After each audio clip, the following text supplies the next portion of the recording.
later in the week, so please make sure you watch for that here on KSL Inside Sources. A few other bills making their way here on the Hill. Some of the bills that we expected to be top of mind, really hot, controversial bills this session revolve around elections. We're keeping our eyes on Senate Bill 73.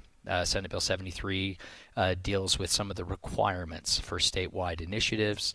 It is sponsored by Senator Lincoln Fillmore. We'll be joined a little bit later today in the program by Senator Fillmore to ask him about his bill and what his intentions are with statewide initiatives here in Utah.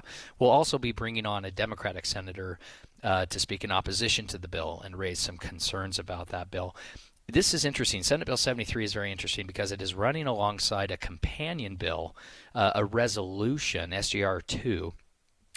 The resolution would be an amendment to the state's constitution that would be placed, if it were to pass, it would be placed on the general election ballot in November of 2026, and it would pose the question to Utah voters: should initiatives that would create a new tax or increase an existing tax rate, should those initiatives be required to pass on the ballot by 60%?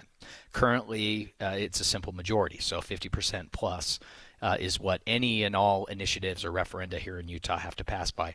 This amendment would raise that threshold from 50% up to 60%, but only specific to initiatives that would increase taxes, create a new tax, or increase an existing tax rate. So that's a relatively controversial bill. A piece of Senate Bill 73 that we'll definitely ask Senator Fillmore about later in the show is this new requirement that initiatives have to pay for the notification in newspapers throughout the state, similar to how the Utah legislature is required to publish notice throughout the state in newspapers in the event of a ballot amendment. Now, listeners, you may recall that Amendment D was voided by the Utah State Supreme Court. It was on the ballot last November, and Amendment D would have given the Utah legislature some additional power to reform citizen initiatives after they had passed the ballot.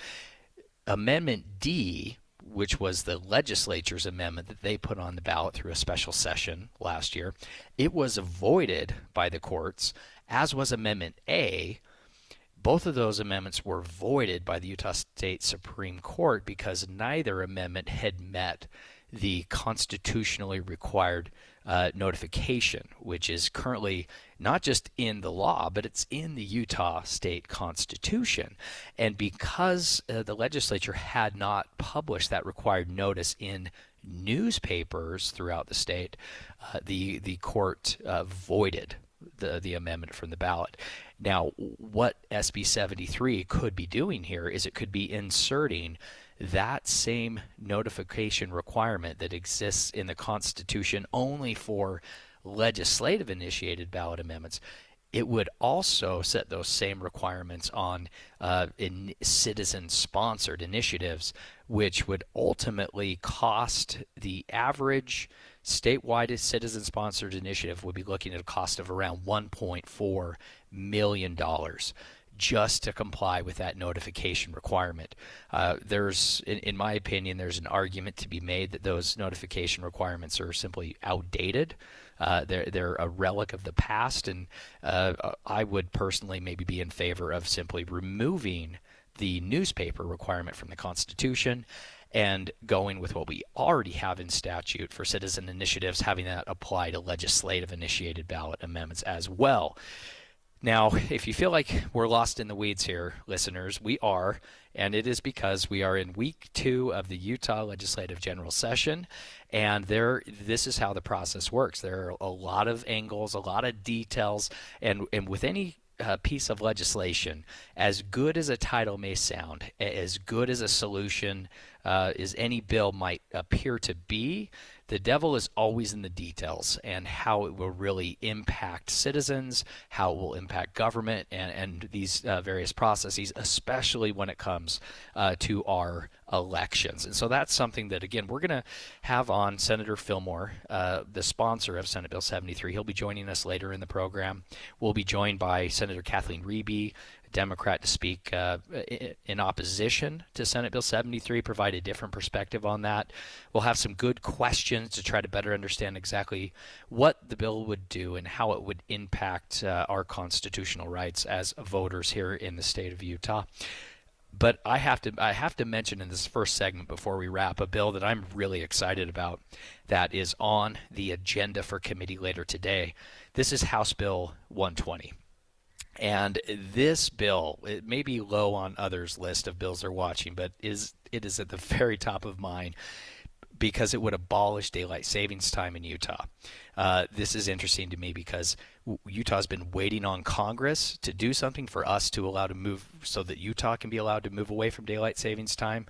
This bill takes a different approach. Rather than deferring to Congress, this simply prohibits Utah from going to daylight savings time, which means, listeners, we may not have to switch our clock twice a year. And if you're anything like me, you dread doing that. So that's a bill that I'm watching.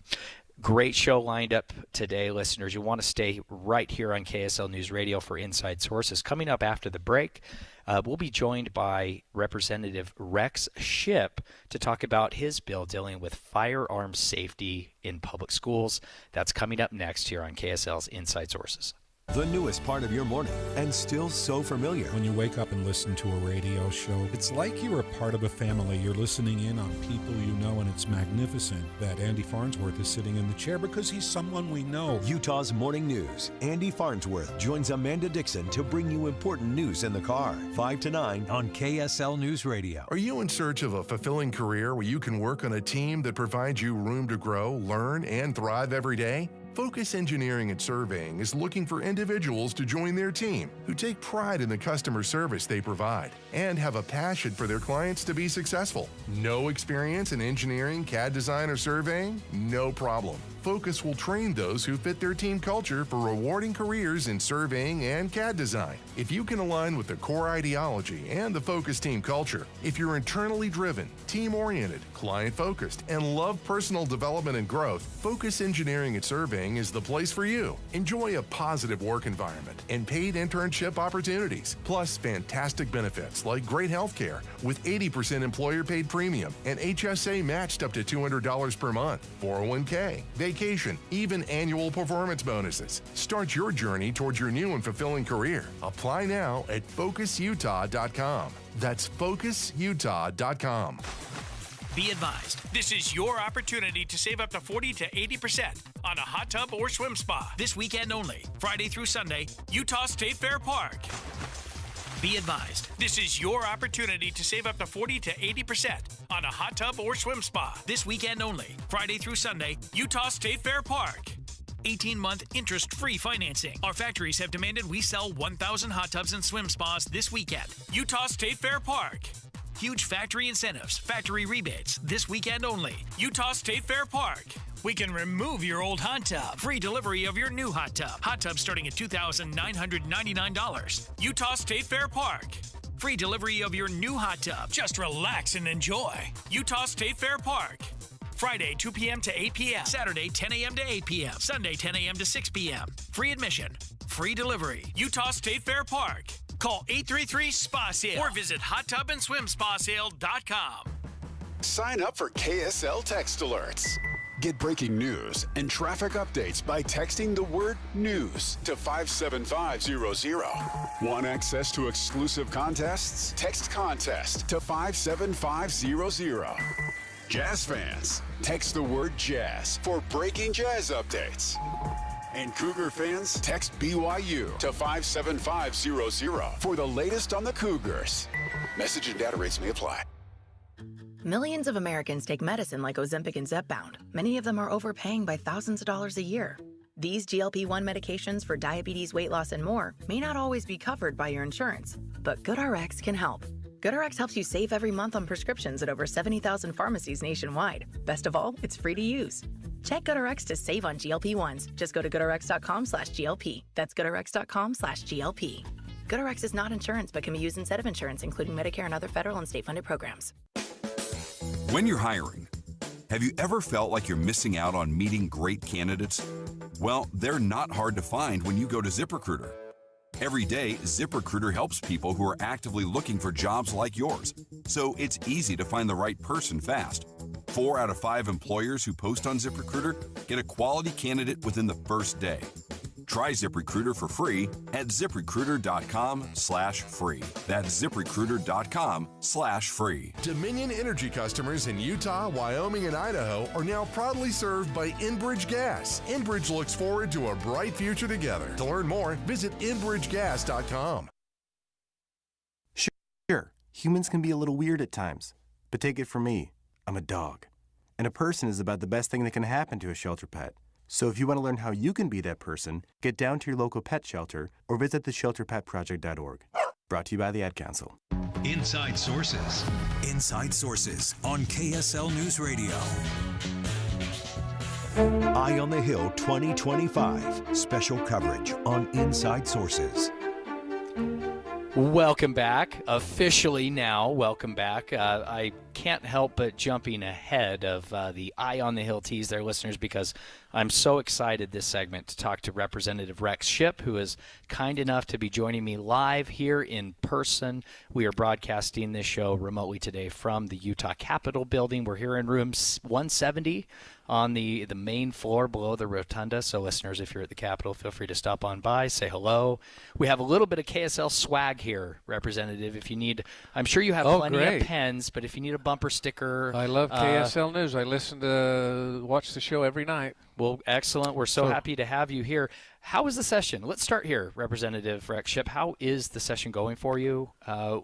We're a week in, I think, at this point. How is it so far? Well, so far it's starting to get moving. You know, it starts out a little slower because we're trying to get bills through committees. We're working on appropriations. As you know, the first couple of weeks, we got to get our appropriation subcommittees to finish up the requisition, the request for appropriations, and do that, and we start onto some of the standing committees with our bills.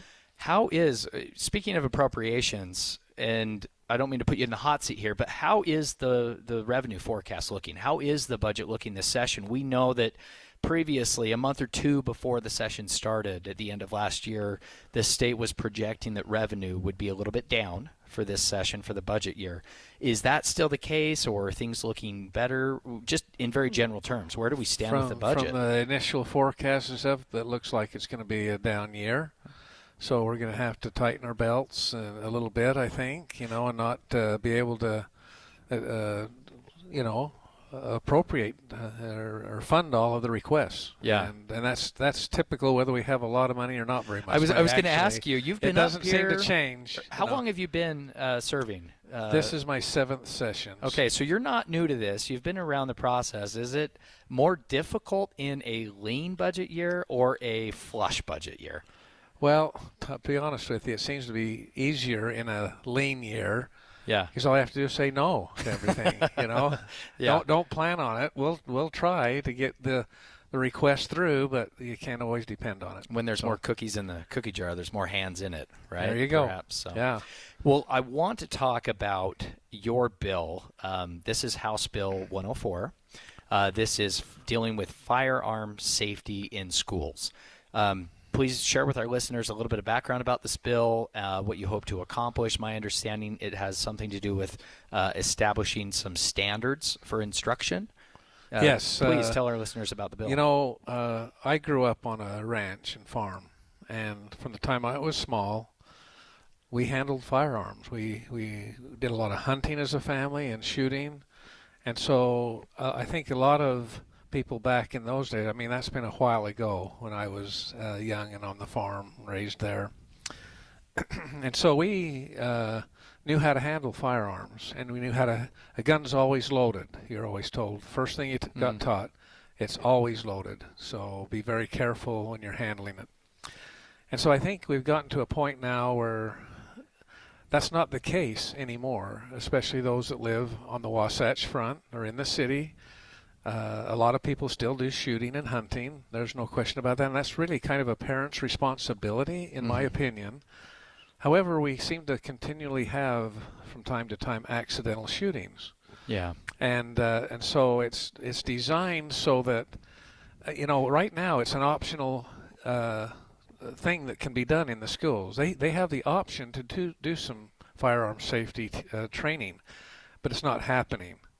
So what my bill does is it requires every school, every public school, to do firearm training on K through 6th grade. It's every year. While they're in middle school, it's once during middle school and once during high school, and it has to be developmentally appropriate for the ages. And honestly, in fact, I'm meeting here in just a little while with some stakeholders to work out some more details, because our bill did go to committee last week, and it got held in committee because the committee said basically they were saying we like the bill, but we feel like there needs to be a little bit more guardrails around what the curriculum and the standards are going to be. And so we're working on that, have been ever since, and we're having another meeting today, and then we'll make a substitute or an amendment to the bill. But for the most part, what we've come up with is the time it's going to take. We've had some concerns. Let me backtrack a little bit. We've had some concerns about, the teachers already teach a lot of things. We got to teach our English and our social studies and our math and all of that. What, now you're throwing this on us? Well, this is only going to take probably 15 minutes once a year. But how critical is it? If you believe in wanting to make sure your kids are safe from firearms, they need to know about it. What do I do? Yeah. Leave it alone if you see one. Tell an adult. And we're trying to educate kids so that when they come across it, whether it's at a friend's, some people will say, well, we don't have guns in our house. Why do I need to worry about it? Well, what about when your child goes to a friend's and all of a sudden there is one? And their kids are curious, and you get concerned about them handling a firearm. So that's kind of the reason behind the bill. Well, we're speaking with Representative Rex Shipp, who represents District 71, Iron County, Cedar City primarily. And I think, Representative, that your framing of this bill is, I think, so compelling to me because having grown up on a farm, on a ranch, and even today, those who are in rural Utah, perhaps, they might have just more frequent experiences with firearms. They would have firearms. They would have close proximity, probably in their home. But as the population grows, as you said, here along the Wasatch Front, we have seen more and more accidents with firearms because kids simply may not have access. They may not be familiar. And the word you used is curiosity.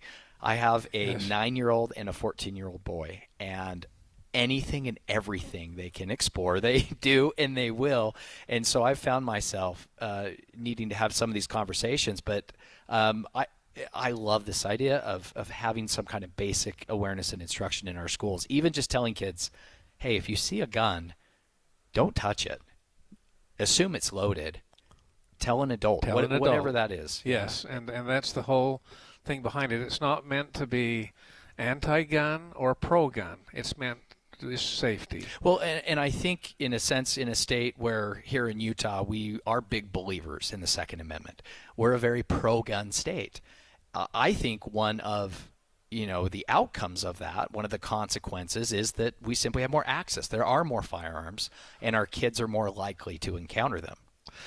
I heard a statistic. You can't quote me on this, although we're talking on the radio, hey, right? I do it every day. But I believe the statistic is there's like 45% of all the households in Utah have firearms in them. And so as gun owners, we need to keep them safe. We need to keep them locked up and away from kids. But at the same time, sometimes there's a gun out there, and the kids need to know, okay, what do I do? And so that's all this is for. Well, and if we want our kids to grow up and be responsible, safe gun owners themselves one day, they need to be educated. Yes. Right. And there's also, in the bill, there's going to be an opt-out. So the schools will have to let the parents know ahead of time. We're going to teach this. If there's a parent that, hey, I really don't want this taught to my kid. I don't understand why they wouldn't, but if they don't want it, then they can certainly opt out, and there'll be another activity for the few minutes that'll be taught. Yeah. Well, Representative Rex Shipp, so grateful for your time. Thanks for joining us. The bill we're talking about or have been talking about is House Bill 104, Firearm Safety in Schools Amendment, sponsored by Representative Rex Shipp.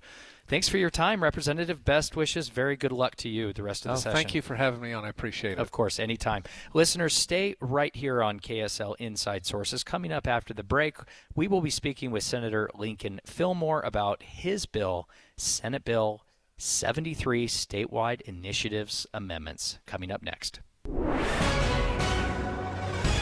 Good afternoon. It's 1:30 at KSL News Radio. I'm Maria Chaleos. KSL's top local story. A Utah lawmaker wants to change some of the state's gun laws, including allowing people as young as 18 to open carry in public. Currently, you have to be 21 to do so. Bill sponsor, Representative Carrie Ann Lisenby, says 18-year-olds can already conceal carry with a permit and feels that this would simplify the rules. Former State Representative Tim Jimenez was one of several public commenters who supported the bill. In the summer, it's a little bit warm in the state of Utah. You shouldn't have to wear a jacket just to be able to protect your Second Amendment rights. Other commenters, including some doctors, voiced concern because an 18-year-old's brain is not fully developed. The bill passed in committee, and it's now on its way to the House. Our top national story from ABC News. A new Chinese artificial intelligence model is sending ripple effects across Silicon Valley, Washington, D.C., and Wall Street. R1 is a new AI model that reportedly can match or outperform equivalent models from firms like OpenAI. Wedbush Securities' Dan Ives says it comes from a company called DeepSeek. DeepSeek is a Chinese AI research lab. The company says they were able to develop it for less than $6 million. The claims should be clearly looked into, given it's China. I'd be shocked if it's $6 million. Mike Dubusky, ABC News. All the talk about DeepSeek has caused the NASDAQ and S&P 500 to plunge. The NASDAQ is down almost 3.5%, down 673 points. S&P 500 is down by 105 points. Coming up, slightly warmer this week. We'll check the forecast coming up next. KSL News Time, 1:31. This is Derek Overstreet of the New Millennium Group and host of Stop Working and Start Living Radio. If you're close to or in retirement and you don't have a tax plan, call us right now, 888-999-6370. That's 888-999-6370. Listen, our country's been spending like never before, and the tax bill is coming soon. If you need an income tax strategy and a financial plan that will get you through the rest of your life, give my team a call, 888-999-6370. That's 888-999-6370. If you want an investment plan that allows you to keep more of your gains and pay less taxes, give us a call, 888-999-6370. My team specializes in the type of plan that will get you retired 3 to 5 years sooner than you thought possible. So, get a no-cost tax analysis by calling 888-999-6370. That's 888-999-6370. My team is standing by now. Hey Utah, it's the Water Boy here, Colson Firmage, a third-generation Culligan man. Does your water taste bad, musty, salty, or bitter? Well, say hello to the cleanest, pure-tasting water in Utah, Culligan Water. Imagine having crisp, pure water delivered right to your doorstep. No more heavy lifting, no more last-minute store runs, just fresh, great-tasting water for you and your family. Culligan offers flexible delivery schedules to fit your lifestyle. Whether you need a few bottles or a full supply, we've got you covered. Join thousands of satisfied customers who trust Culligan for all their water needs. Our bottled water delivery is perfect for drinking, cooking, and keeping your family hydrated and happy. If you're worried about your water, get a free consultation. Call Culligan Water today at 801-509-9686. That's 801-509-9686. Or visit us online at culliganslc.com to start your delivery service today. Enjoy the convenience and taste the difference with Culligan. Culligan, water you love. A reminder about the simplest way to get updated for your day. Hit your KSL preset when you jump in the car, and we'll take care of the rest. Hear key news updates and traffic reports. Andy and Amanda from 5 to 9 in your car. KSL News Radio at 102.7 FM. Traffic and weather together. It's brought to you by Mountain America's limited time balance transfer bonus. Here's Ricky Meese. Freeways, we do have no accidents, no delays. That includes I-15, 215, I-80, and the 201. Ricky Meese in the KSL Traffic Center. Temperatures a little bit warmer this week. Today's high 37, creeping up from there all the way to 48 degrees. 51 degrees by Sunday. Next chance of rain, 60% on Saturday. 34 degrees from the KSL Common Spirit Health Studios. I'm Maria Chaleos. Listen online at kslnewsradio.com. We are Utah's news, traffic, and weather station. Inside Sources. Inside Sources. A new presidency, new state leaders, and a new legislative session. Utah's top political experts discuss the day's biggest stories. Only on KSL News Radio. Eye on the Hill 2025. Special coverage on Inside Sources. One critique of statewide ballot initiatives is that those putting the initiative forward don't have to look at the fiscal impacts of what their initiative would do. This year, the legislature is looking at ways to make initiatives and those initiatives sponsored by Utah citizens more accountable for identifying the source of funding for an initiative. Also, the legislature is looking at establishing some consistency with the notification requirements for initiatives sponsored by Utah citizens and also ballot amendments put forward by the Utah legislature.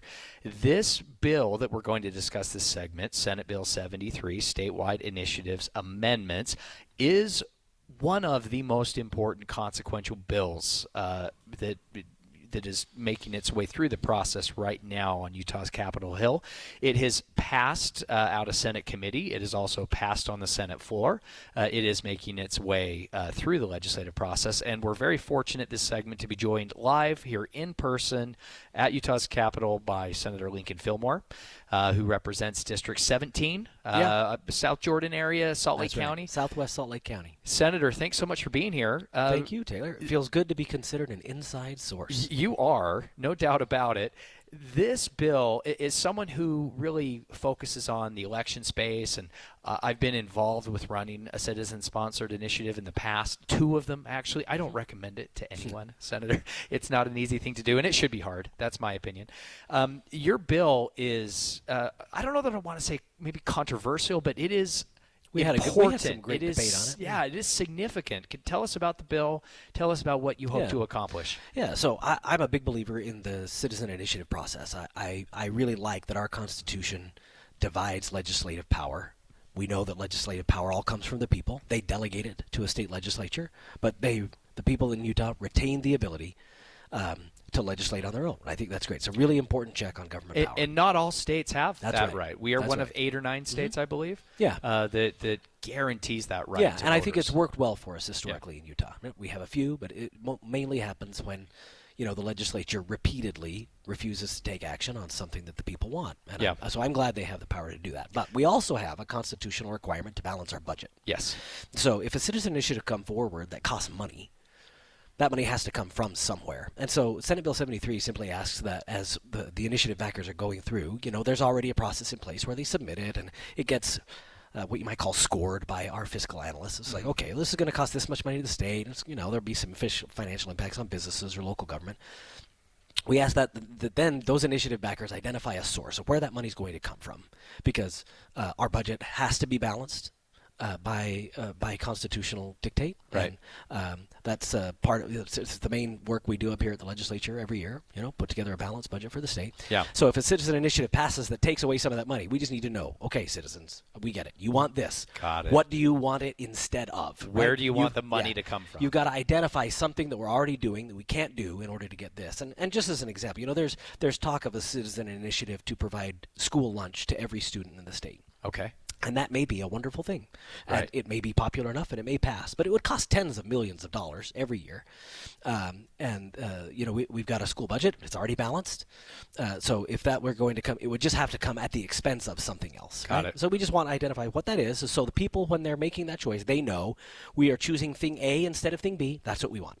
And that's important because the legislature, as you mentioned, has that constitutional mandate to balance the budget every year. Correct. And so if an initiative then were to come forward and essentially spend state money, that money has to come from somewhere. Correct. Right? Yep. Now, my understanding is that citizen initiatives today also get a fiscal note.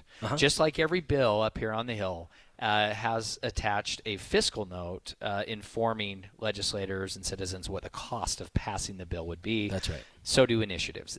Your bill, Senate Bill 73, takes it a step further and requires initiative sponsors, as you said, to identify where that funding that is identified in the fiscal note, where in the budget it would come from. That's right. And again, that's just like what we do with the legislature, right? We've got the fiscal note, but any bill that costs money, we cannot even vote on until we know where it fits within the state budget. Okay, let's talk about the notification requirement. This is so interesting because for those who are down in the weeds with us on process, on initiatives, we probably all recall that the Utah State Supreme Court voided 2 amendments.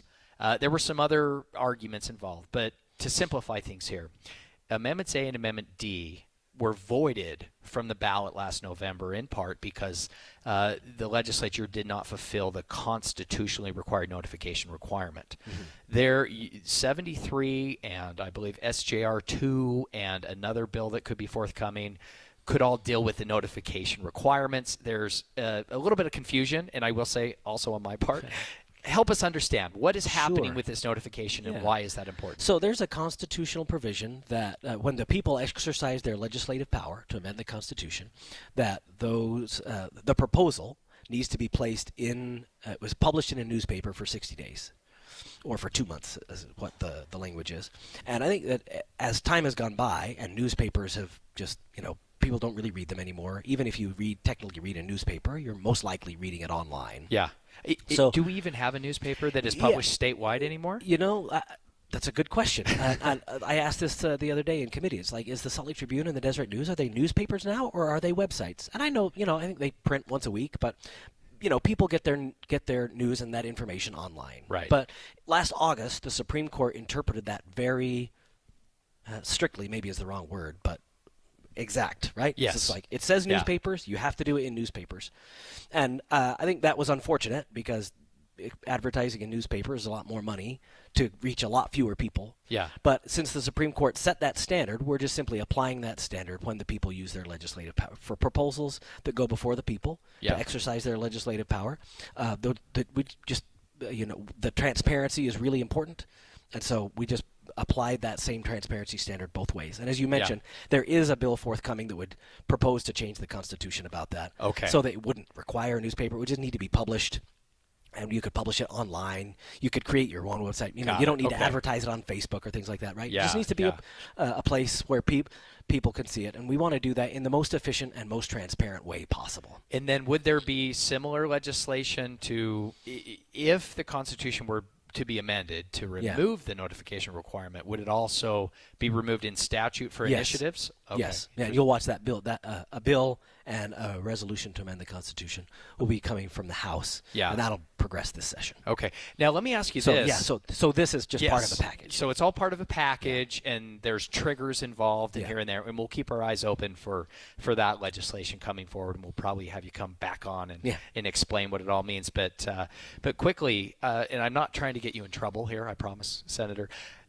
Do you have any concerns at all about how the state Supreme Court might see this or react to it? Or do you think that it is all pretty consistent in terms of just cleaning up the Constitution? No, and the code? particularly I think this is very consistent. What this seeks to do is just take the most recent Supreme Court ruling. Yeah. They had told us that we'd been misinterpreting the Constitution, that we could not publish these things on websites or just create a special web page for it or list it on the legislature's website or even advertise in an online forum, that this needed to be very specifically in the newspaper.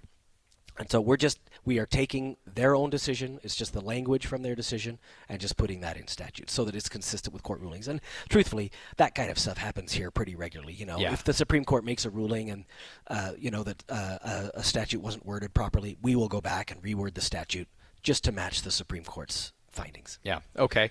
Tell us, what else are you working on? I understand that you just had a new bill related to cell phones. Yeah. The language just dropped. Yep, I really appreciate you asking. I've been working on this for most of the last year, a bill to restrict cell phone use in schools.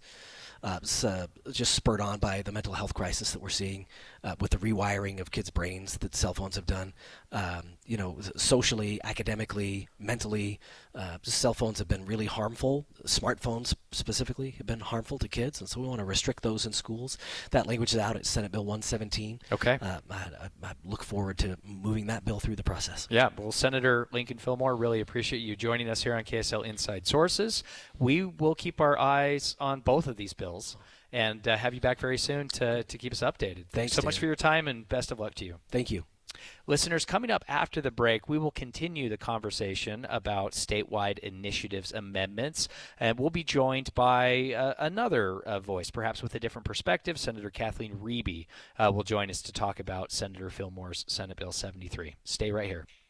Is your financial advisor offering you up to a 30% upfront bonus? Are they promising you up to 10% growth per year guaranteed for your retirement income? If not, you need a new financial advisor. I'm Jeff Jr., founder of Trajan Wealth. If you plan to retire within the next 10 years, don't wait only to find out it's too late. I've seen hard-working folks like you retire only to be required to go back to work, all because their advisor told them guarantees like these were too good to be true. They're not. That's up to $30,000 up front or up to $10,000 per year on $100,000, all guaranteed for retirement income.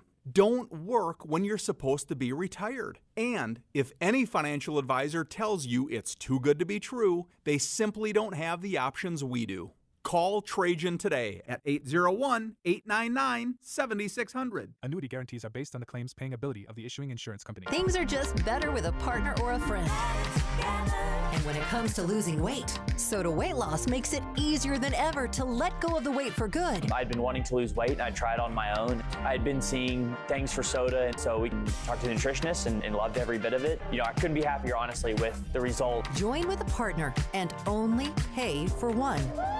Imagine achieving all your weight loss goals together with your partner, and you only pay for one. I've let go 50 pounds, and I don't have the cravings that I used to have. I would definitely recommend soda. It's because it works. I even recommended it to my daughter, and she's on her journey now. Just go and look at the almost 9,000 Google reviews about soda weight loss. Lose the weight without injections, without medications, without hunger. Get started now at sodaweightloss.com. That's SOTA weightloss.com. Soda is, say it with me, state of the art. Jackson Hewitt makes taxes feel like a yacht rock song. Breeze, give me my biggest tax refund, please. You, me, and a lifetime accuracy guarantee. And now get $100 just to try Jackson Hewitt. Does your tax person do that? Say goodbye to that no guarantee tax guy. Ready to sail through tax season? Go to Jackson Hewitt and you'll be limited time offer for new clients. Participating locations only. Terms at jacksonhewitt.com. Lowe's knows how to help make your Super Bowl 59 party a touchdown. Let us help you prep your home to host with top brands like Charbroil, Blackstone, and LG, so you can be the MVP of game day. Plus, use the Lowe's app to find what you need for a seamless shopping run.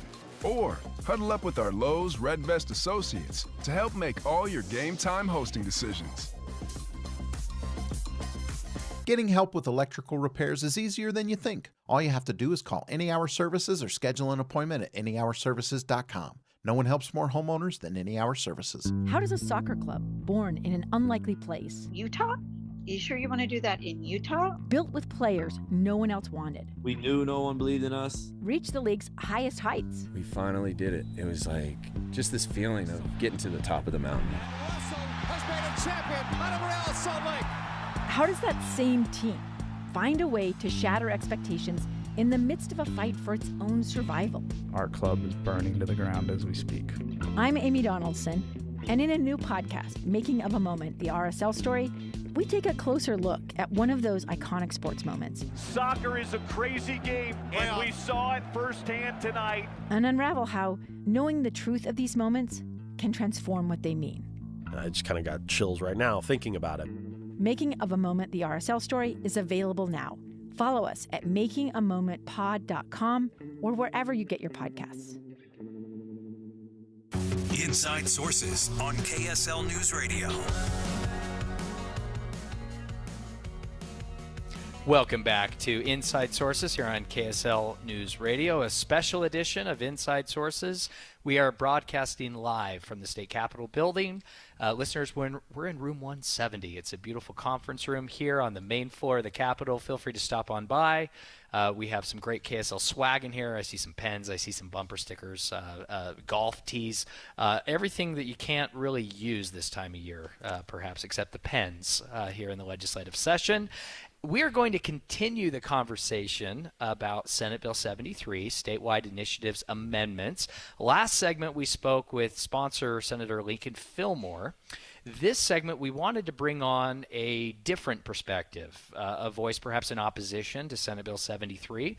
And so we're very fortunate to be joined by Senator Kathleen Reeby, who represents Senate District 15, I believe, Cottonwood Heights area, Sandy, Little Cottonwood, my hometown. That's where I grew up, my old neighborhood. So it's a place near and dear to my heart. Senator, thanks for joining us. How is the session going for you? Before we get to Senate Bill 73, just how are you doing? How's the session going? What is your mood today here at the Capitol? I am constantly optimistic and hopeful of good policies and lots of transparency. I love the whole procedure of how we do these things, and it really brings me joy to be a part of this process. And so glad to be here. Well, in that spirit, the spirit of public participation and engagement, let's talk about Senate Bill 73. Senate Bill 73, statewide initiatives amendments, would change the requirements for citizen-sponsored statewide initiatives here in Utah. Tell us a little bit about your concerns with the bill. Well, interestingly enough, initiatives generally pass. It's really unusual for them to fail. And so for me, it's like, why would we make them any more difficult than if we just have the process go through? The initiatives that we just had on the ballot that failed were taken off the ballot because of language problems, and it wasn't as direct as it could have been, and it really wasn't a good description. So I actually had an amendment for that bill on the floor saying, let's just make sure that language is understandable, and there's a whole policy behind and a whole scale of how to measure that. So I believe the language should actually match the bill. I think this new Senate Bill 73 makes it more onerous for the Senate initiatives to come out. And so I wish that we had a better procedure that made it easier for people to get involved. On the Senate floor, I said, this is the people's house, and we are doing the people's work, and that's part of the people's work. So I think that this is a way to make it more onerous and more difficult for our public to get involved. Now, and I should be transparent and disclose, I have a kind of a historical and ongoing conflict of interest when it comes to initiatives in the state of Utah. It's a topic near and dear to my heart. I served as executive director of Count My Vote, a group that sponsored 2 citizen initiatives here in Utah. I currently serve in a role as executive director. So just for our listeners, just to be totally transparent, I have a bit of a conflict. I don't necessarily have a position in that role on this bill, but I certainly understand initiatives, and I understand what you're saying. Historically here in Utah, we've not had a ton of initiatives. They are, as you pointed out, incredibly difficult to qualify for the ballot with a citizen initiative here in Utah.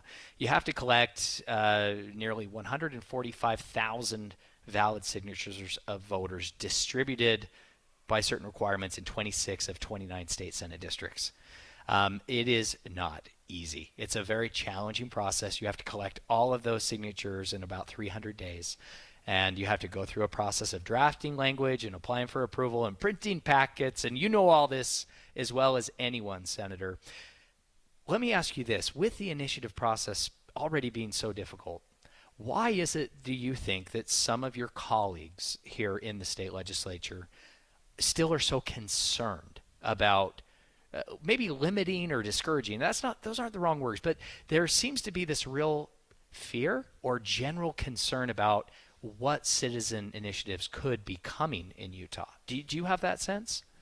Well, I mean, even when we had some of the other initiatives, we've gone in as a Senate and molded them so that they made more sense or were more viable towards the bills and the procedures we have already in place.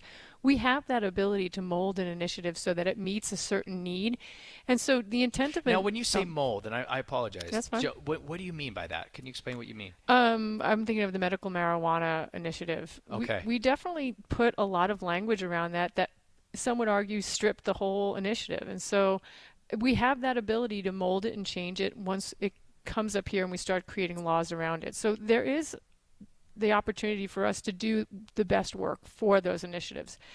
So I don't understand why they would make it more difficult. This new bill would require the people running the initiative to fund it through some kind of mechanism. Mm-hmm. No matter what they said they were using to fund it, we could just change it anyway. So asking the general public to look into the budget and find out what they'd want to remove and add seems a little not ridiculous, but onerous. I mean, we have a budget up here, and when you're running an initiative for 30 days, anything could change when we come into session. So we still have the ability to change that funding mechanism no matter what. And so to me, it just seems like the intent of the people, if they get those signatures, we should honor that intent. Or, and we could even put guardrails on that intent. But to make it impossible or even harder for the public to get involved seems counterproductive to us being in the people's house. Interesting. Now, as we're talking about this, we recognize that Utah is one of, I believe, 8 or 9 states that does have a constitutionally protected initiative process. Not all states have that. Mm-hmm. It is unique. We have seen some states, and this is just my opinion, so you can disagree with me, please, if you do. But some states, perhaps like California, Washington, have maybe run amok with the initiative process. The legislatures in those states don't really have much budget left or much power left because essentially the states are run by initiatives. So is there a happy medium between where Utah is today, initiatives are rare and exceptionally expensive and difficult, versus a state like California that is essentially run by initiative? If that's bad, and that's my opinion, I'm not saying it's yours, but is there a happy middle? Would you like to see the process in Utah change for initiatives to be easier to get on the ballot, or do you think it's okay where it is? I think it's okay where it is right now. We haven't had that many initiatives, as we've already stated, and I do think California has too many of them.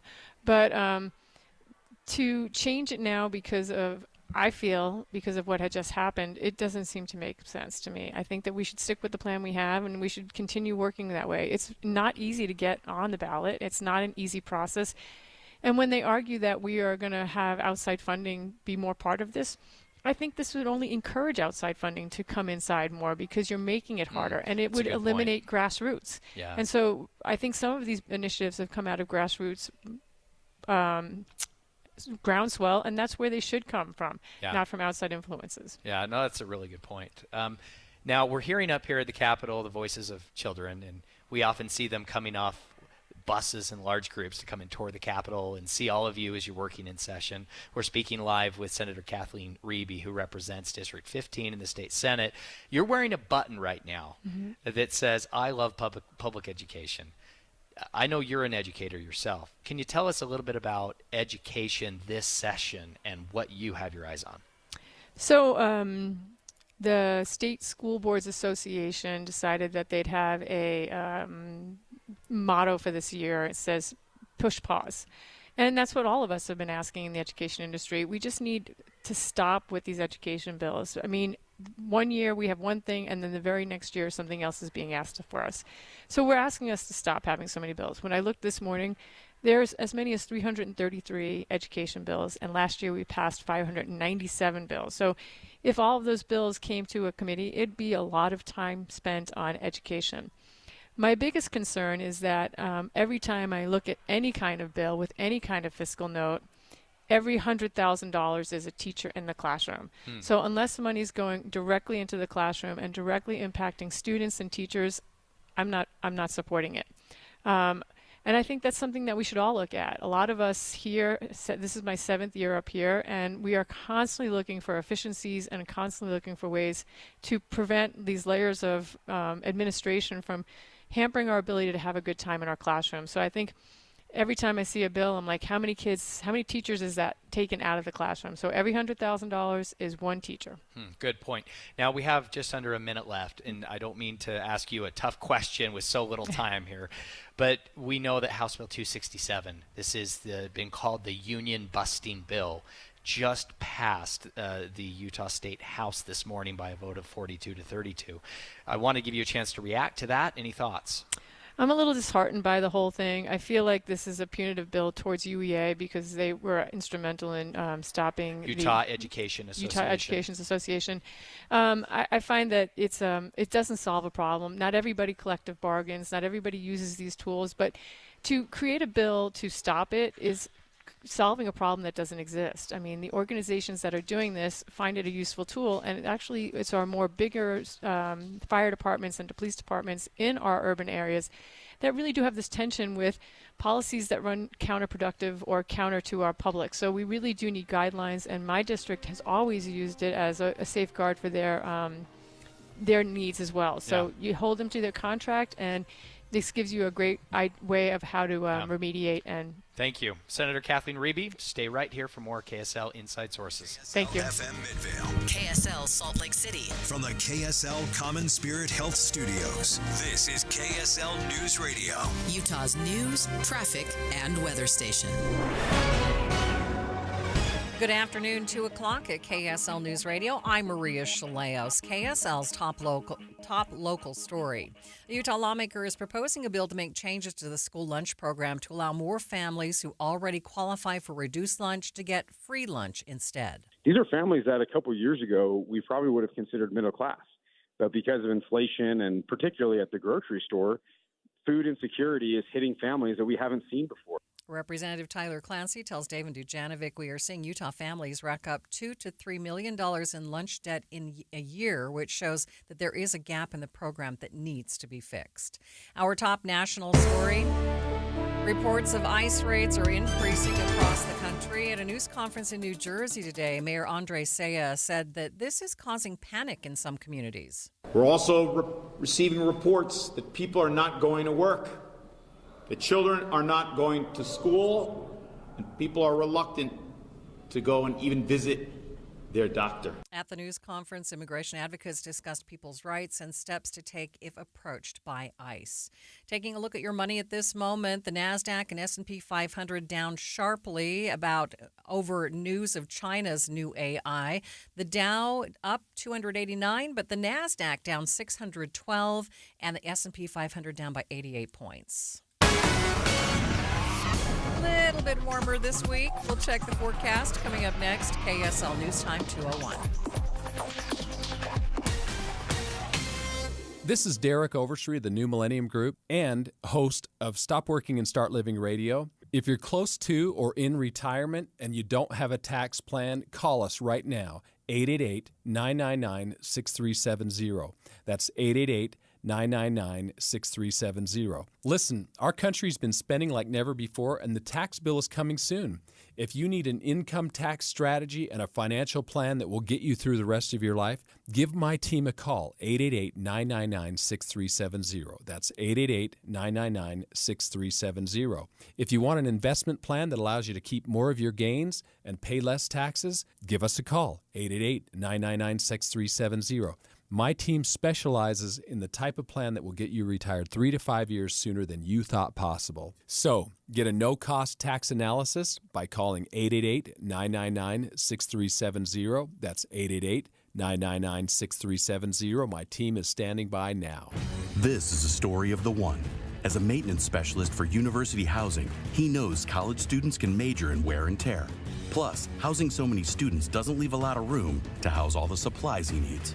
That's where Grainger comes in. With over 1 million industrial-grade products and fast, dependable delivery, Grainger carries the quality products he needs so he doesn't have to. From a new door hinge to a whole new faucet. Call, click Grainger.com, or just stop by. Grainger, for the ones who get it done. Tired of hearing scary radio ads about the IRS? Tax Relief Advocates is different. TRA is here to tell you that if you owe money to the IRS, whether it's $5,000 or $500,000, we have a solution. TRA can eliminate or reduce what you owe to the IRS with zero risk to you. We have over 1,000 five-star reviews on Google and an A+ with a BBB. End your tax nightmare today by visiting TRA.com or call 800-583-6681. That's 800-583-6681. Are you in search of a fulfilling career where you can work on a team that provides you room to grow, learn, and thrive every day? Focus Engineering and Surveying is looking for individuals to join their team who take pride in the customer service they provide and have a passion for their clients to be successful. No experience in engineering, CAD design, or surveying? No problem. Focus will train those who fit their team culture for rewarding careers in surveying and CAD design. If you can align with the core ideology and the Focus team culture, if you're internally driven, team-oriented, client-focused, and love personal development and growth, Focus Engineering and Surveying is the place for you. Enjoy a positive work environment and paid internship opportunities, plus fantastic benefits like great health care with 80% employer-paid premium and HSA matched up to $200 per month, 401k, vacation, even annual performance bonuses. Start your journey towards your new and fulfilling career. Apply now at FocusUtah.com. That's FocusUtah.com. The sources where we get our news matters. When you listen to Utah's Morning News, we want you to feel the stories are important to you and trustworthy. This is Amanda Dixon. And I'm Andy Farnsworth. Join us weekday mornings on KSL News Radio. Traffic and weather together. It's brought to you by Mountain America's limited time balance transfer bonus. Ricky? We do have debris in the road eastbound on the 21st South Freeway. It's just a little bit past the SR 202 junction in Salt Lake County. Again, it's on the eastbound side. It's not expected to be cleared until 3 o'clock this afternoon. Ricky Meese in the KSL Traffic Center. Hazy sunshine for most of the week with showers expected over the weekend. Highs inching up from today's high of 37 to 48 by Saturday. Right now it's sunny and 34 degrees. I'm Maria Chaleos from the KSL Common Spirit Health Studios. Listen online at kslnewsradio.com. We are Utah's news, traffic, and weather station. Inside Sources. Inside Sources. A new presidency, new state leaders, and a new legislative session. Utah's top political experts discuss the day's biggest stories. Only on KSL News Radio. Eye on the Hill 2025. Special coverage on Inside Sources. Welcome back to the second hour of a very special edition of Inside Sources here on KSL News Radio. This is Taylor Morgan. I am here with Adam Gardner. Adam, this has to be my favorite recurring segment that we do on Inside Sources. To be fair, it's, I think, our only recurring segment that we have to do. So my favorite recurring segment. Too. We are joined here live in person by Representatives Andrew Stoddard and Representative Casey Snyder, Republican. I should introduce by party because we're going to try to start a fight here. Well, I want them to talk, and then we'll see if we can tell. If we can tell who's the Republican and who's the Democrat. Okay, we have a member of Republican House leadership alongside a proud Democratic member of the Utah House, and we're going to see if we can get them to maybe come to fists here, Adam. I want to start with the controversial debate, the close vote that just happened on the floor of the Utah State House of Representatives over what some are calling a union-busting bill. This is House Bill 267, sponsored by Representative Jordan Tusher. Let's start with Representative Andrew Stoddard. How did you vote on this bill and why?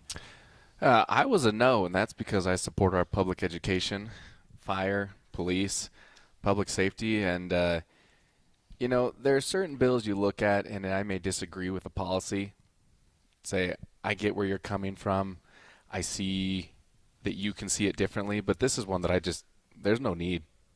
Why? Tell me why you maybe think you see it differently than the sponsor of the bill. I mean, this is not a new bill. We've had this 3-4 years in a row. Never made it through. I just don't see the need for it. I mean, I think what we've got in place in terms of employee protection works. I think our collective bargaining works. I mean, I've heard there's a lot of unions out there. Are you going to let him finish, Adam? Let the representative. Here, I'll just talk over you because I'm the representative, right? So, there's a lot of unions out there, and you mentioned collective bargaining, and so my curiosity is kind of piqued where who actually collectively bargains in this state? We're a right-to-work state, so do you have a lot of collective bargaining that goes on? With the unions, Yeah, which say, unions do it? So say, for example, we've got the local education unions. I mean, they're collective bargaining on behalf of their organizations. They're the ones who work with the school districts on the contracts. But even more so, they're there for disciplinary hearings. I know, I've dealt personally in my line with FOP, the Fraternal Order of the Police, and they do a great job making sure that people are guaranteed their due process rights in these hearings. And, that's an important part of a union that often gets left out. I think were this bill to pass, everyone has a right to go and negotiate their own contract, which sounds great. Sounds like freedom. From a private sector standpoint, but, where you have thousands of employees, how does that work? Is everyone calling the superintendent? Okay, let's segue then to Representative Casey Snyder, Majority Assistant Whip. How did you vote on this bill and why? Well, can we first emphasize assistant whip? I couldn't even make it to regular whip. Life is a journey. It's not assistant to the whip, though. I think that needs to be kept in mind. Assistant whip, not assistant to the whip. Yeah. I think you have to realize when you look at my good colleague here from Salt Lake County, he's a Bills fan, which means he is used to making poor decisions on legislation. A Buffalo Bills NFL football team fan. We're not talking about legislation. No, bills. a Buffalo. Okay. So he's not a fan of most bills. If he chooses a piece of legislation or a football team, he's going to lose in the end. That's just what I'm trying to highlight. So you can ask his opinion, but if he votes for it, it's probably going down just by virtue of his luck. But I did support the bill. I think we have to have a robust discussion about some of these issues. He's right. It's been a 3-year process. It's come up in one form or another. I'm not opposed to unions. I'm actually, I'm pretty close with the firefighter side and have worked with them in various capacities. And you're a firefighter yourself. Yeah, just not paid, right? Okay, you're a volunteer firefighter. Which is why he doesn't support them getting paid and having the right to negotiate. Everyone should work for free. It's fun. Yeah. No, I think there are more discussions to come on this bill moving forward, and I think that this is a refining process. You're going to see probably more discussions on the Senate side moving forward, and I'm comfortable where we're at, and I'm optimistic that it'll improve through process. Because I think the best thing to do for legislation is to pass it through your body when you're not comfortable with it. Hey, isn't it the lady who runs your shop? Isn't Pelosi the one that said we got to pass it to find out what's My in shop? it? Vote for it. You can't bring Nancy Pelosi into this. I'm just trying to figure out where the line is here. Okay, speaking of Nancy Pelosi, a former Speaker of the U.S. House, I'm going to get in so much trouble for conflating these two, but I want to talk about good Mr. Speaker Mike Schultz and his leadership this session in the Utah House. There are some, Representative Snyder, who have said that last year Speaker Schultz was just kind of filling in for Brad Wilson. We will now this year see kind of the first year fully under Speaker Schultz and with his leadership, with his priorities moving forward.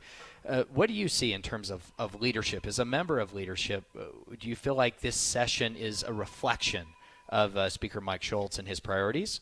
Yeah, I think so. I don't know necessarily that it's fair to say that the last one was Speaker Schultz just continuing Speaker Wilson's, both of whom I served in leadership with and who I both hold in high regard. I think Speaker Schultz is a very strong conservative leader, and you're going to see the House lead out on those important conservative issues. I just see that moving forward, and I do think that one of the things that I value most in our Speaker is that he believes very much in the process and very much in the House as the legislative body. And so whatever we decide to do, I think you're going to see things driven by procedure, and you're going to see the House really leading out. Can I ask a clarifying question of what does that mean when you say, just for our listeners, what do you mean when he's a big believer in process and we're going to let process play out? How is that different than a lot of speakers? Are you saying that there's a potential for leadership to come in and just kind of say, this is how it's going to be, you're going to follow what I say, but you're saying Mike Schultz is not that way. He wants to let the process play out. So members get to run the show. Yeah, there are different steps along the way where those in leadership can assert their power on a piece of legislation outside of the typical committee or floor structure. And Speaker Schultz is very much one that believes in those forums for public debate and public discord. For example, Representative Stoddard knows that as a member of the minority party, sometimes when members of his caucus have ideas that are less than brilliant, sometimes not only the process but some of the politics may inhibit any bill that they have from coming into This life. is being so politely. Well, what he's saying is, if you come up with an idea that we don't like, we will punish all of your ideas. Or just you. I mean, when I was rules chair, how did the conversation go? You had a bill that I described. How did I describe your piece of legislation once as rules chair?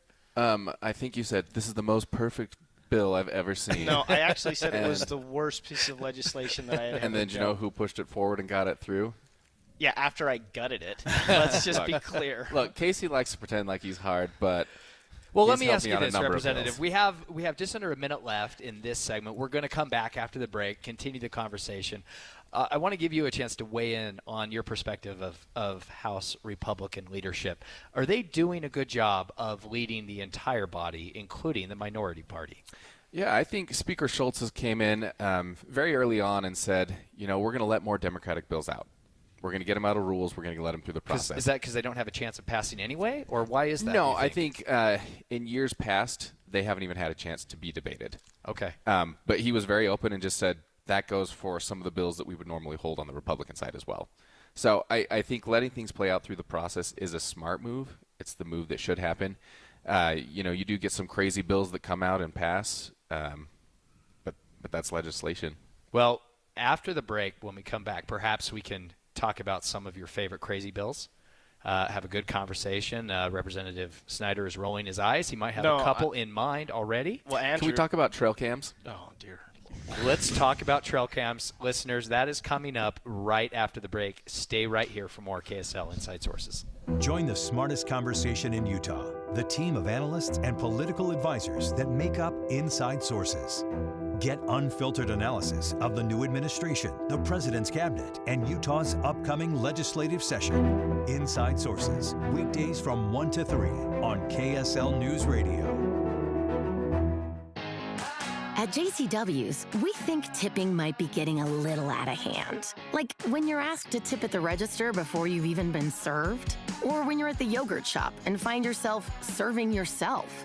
And don't even get us started on frosted tips making a comeback. That's why at JCW's, when you pay for a 3rd-pound ranch bacon cheeseburger, that's what you pay. And no one at the register is going to stare longingly at you while you awkwardly maneuver through the tip screen for food you don't even have yet. Honestly, we're just happy to see you at any of our 5 locations in Provo, South Jordan, Lehigh, Harriman, and American Fork. So come on in and enjoy some quality time and great food with family and friends. And we promise, we won't be pushing you for a tip. Hey, this is Chris with JCW's, and we just want to say thank you, and especially to our loyal customers. We want you to know that at JCW's, your business is all the tip we need. JCW's, quality and a lot of it. Be advised, this is your opportunity to save up to 40 to 80% on a hot tub or swim spa this weekend only, Friday through Sunday, Utah State Fair Park. Be advised, this is your opportunity to save up to 40 to 80% on a hot tub or swim spa this weekend only, Friday through Sunday, Utah State Fair Park. 18-month interest-free financing. Our factories have demanded we sell 1,000 hot tubs and swim spas this weekend, Utah State Fair Park. Huge factory incentives, factory rebates, this weekend only, Utah State Fair Park. We can remove your old hot tub. Free delivery of your new hot tub. Hot tub starting at $2,999. Utah State Fair Park. Free delivery of your new hot tub. Just relax and enjoy. Utah State Fair Park. Friday, 2 p.m. to 8 p.m. Saturday, 10 a.m. to 8 p.m. Sunday, 10 a.m. to 6 p.m. Free admission. Free delivery. Utah State Fair Park. Call 833-SPA-SALE or visit hottubandSwimSpaSale.com. At Fisher Investments, we may seem like other money managers, but we're different. What makes you so different than the rest of us? We ensure clients receive unparalleled service at every step of the relationship. Tell me more. Our investment counselors focus on service over sales, prioritizing clients' needs. How do you make money? We don't sell any commission-based products. We have a simple management fee based on the value of our clients' portfolio. So we do better when our clients do better. What about client portfolios? We get to know each client, their finances, family, health, lifestyle, and more, and then we tailor a portfolio based on their specific goals and needs. Your clients really come first then, huh? Yes, we make them a top priority. Our goal is helping them achieve a comfortable retirement. Wow, maybe we are different. At Fisher Investments, we're clearly different. Learn more at FisherInvestments.com. Investing in securities involves the risk of loss. Any Hour Services can help you make sure your furnace keeps you warm this winter. Whether you need a tune-up, a repair, or a second opinion about replacing it, call Any Hour Services or visit anyhourservices.com. Dave and Debbie. It's impossible to digest and consume all of the news that's now coming at us through either social media or through web pages or through the radio. Pick what is most impactful in your life and focus on that. And that's what Dave and I do every single morning. We pick those issues that are most important to our listeners and we boil it down so it's digestible. It's simple to understand. I think we're trying to find the essence of the story. You know, you can't be an expert on all things, but that doesn't mean you can't be curious and really find out more and educate yourself and learn the complexities of an issue. But I think all of us start at ground zero on everything. Ask questions, show that curiosity. And then if you need more research, you can always go to KSLNewsRadio.com and learn more. Listen for Dave and Dujanovic 9 to noon on KSL News Radio. Inside Sources. Inside Sources on KSL News Radio. Welcome back to Inside Sources on KSL News Radio. I'm Adam Gardner here with Taylor Morgan. We're continuing our discussion on state politics with two of our political insiders and current state representatives. Andrew Stoddard, representing the Democratic Party, and I forget your name, sir. Casey Snyder, Thank you. Representing the Republicans, the majority here in the state of Utah. We've been having a really good, robust discussion. I want to focus, before we kind of get into the meat of the thing here, is Republicans and Democrats get along a lot more than people realize up here. I was only up here for about 2 weeks as an elected representative. Why was that, Adam? Why was your service cut I was short? not released for cause. I want to say that out on the outset here. Yeah, that's the seat in St. George. But really, I want to say someone did a hit piece on me, some group, saying that I vote 93% with the most liberal member of the body. Ooh. And then when I was doing some research, I found out that I voted 94% with the most conservative member of the body. And so what it showed me is that most of these issues, they're all they're passing unanimously. We had a couple of exceptions today in the public union bill and different things, but really you guys get along way more than people realize. It's not like the federal side. So I want to point that out before we get started. But one of the things that I think might be a little divisive that's really fun for me to watch, especially when I have no clients involved in the space, is higher education reform. We've been hearing a lot of that from Speaker Schultz, from President Adams, mostly from Speaker Schultz, talking about how we need to reform our education system and get people out of the system, learning what they need to know, and getting high-paying quality jobs. And so what's the type of reform that's going to be going on this year? What is the House majority focused on? Representative Snyder. You know, I think right now we're just looking at getting results for people's money. We put a lot of dollars into higher education, and I think what the Speaker is noticing, as a lot of us are just a lack of meaningful impacts. And I'm a big proponent of higher education. I love Utah State. Heck, I want you to know I love Utah State so much that I proposed to my wife in front of Old Main. Just put that in mind. But I think we need to make some real meaningful changes, and it's going to be a bit of a process. I think long-term, more transparency in budgeting and programming is going to be key, and I really do think that's where the Speaker's headed. And to your credit, the House majority kind of sat all the presidents, it sounds like, down and said, these are our goals. We want you to start looking at places that you can cut and be more transparent. What's the Democratic side? What is your caucus thinking about higher education reform? Are you proposing additional changes? Hey, we want to be involved in this process. Do you guys hate it altogether? Do you love it altogether? Yeah, I mean, and it's interesting hearing my colleague here with the liberal arts degree I don't talk have a about logo. higher ed. Says the man who is white and male. Can you even speak to any of the things that higher education are pushing right now? I mean, where's your degree from? Utah State. Second degree. Johns Hopkins. Oh, okay. Johns Hopkins. All right. Yeah. And also a true Aggie, safe to assume? Absolutely. Can we say elitist? Yes. No, I think the residents of Cache Valley would love to hear that their representative went to Johns Hopkins. I mean, I'm a firm proponent that whenever the Democrats are involved, whenever a minority party involved, you're going to get a better result. The more voices, the better. I do think that higher education does need some cleanup. I don't think it should be at the expense of cutting programs necessarily.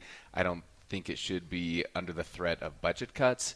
But I think it's worth having a real conversation of, are the programs we have getting people where they need to go and helping them to be able to provide for whatever lifestyle, whatever family they may have. Let me ask this, because so much of the conversation around higher ed is tied to vocational training. And I think that's obviously a very important part of the conversation. And at the same time, going to a four-year university is inherently different than seeking vocational training, and neither necessarily are better or worse. I think it's whatever that individual sees as their best path to a good job. However, I think it is safe to say that you go to a four-year university or college because you are looking for something perhaps more than just vocational training. Is that, do you think, accurate? And have we maybe decided that that's not valuable? Are we, as taxpayers in Utah, are we saying we are choosing to spend less on things beyond vocational training? What do you think that point of conversation is? Rep Starter, start with you.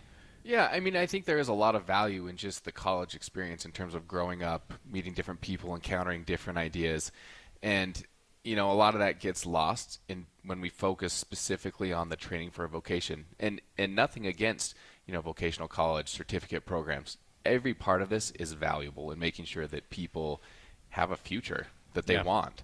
But I think we need to remember that, it's not one size fits all in all this. Yeah. And some people need that four-year degree. Some people need more schooling because they don't learn enough in their four-year degree. I think Representative Snyder and I can both agree on that. I think you're insulting me, but I got to really sit back and well, let's pivot. Representative Snyder, reaction to the same question there. Well, one of the things I appreciate is before he went off the rails, he was actually regurgitating largely the talking points of the majority party, which is we want to get people in and out and move them down the line. What I really like about where higher ed has come is the last couple of years we've really focused on concurrent enrollment in high schools and vocational training that could transfer into a more advanced degree at a four-year college. Those types of things I think long-term are the right direction to go. I'm actually in agreement here in terms of the exposure to ideas. Wait, just a sec. My headphones cut out. Can you repeat that last phrase? No one likes you. I think there is a line between sharing ideas and sharing perspectives and maybe taking it to the next level, which is a little more of a, I don't know what the word is. Indoctrination sounds too strong, but there's sort of this fine line in higher education, and I think some of that is at least part of the concern. But I do think that when I look back on my experiences in higher education, really having a broad breadth of what is out there is critical. But I also think at the end of the day, if you're going to spend I don't even know what college costs anymore now, $5,000 a semester, if not more than that. I don't know. I'm not entitled. I went to the ag school, not the flagship school. Is that what they call the U? Is that what? I started at Utah State. Well, yeah, but anyway. Couldn't hack it. You went to the U, and so I don't know what it costs, but I do think that you should be able to feel like you're getting an ROI on whatever you're doing in higher ed that's going to translate into the workforce. It's so tough, right? Because not only are colleges and universities public institutions, of course, funded with taxpayer dollars, but the cost of tuition continues to increase and increase over time, and so students are taking on more debt or maybe having to work more, and they're taking longer to get that bachelor's degree in the first place. So certainly a tough issue. I mean, we could take back all the voucher money we're handing out, and Okay. I wish the listeners could see the reactions of each of the members of the legislature when one says anything. The other person's head just flails back like, are you kidding me? What are we talking about here?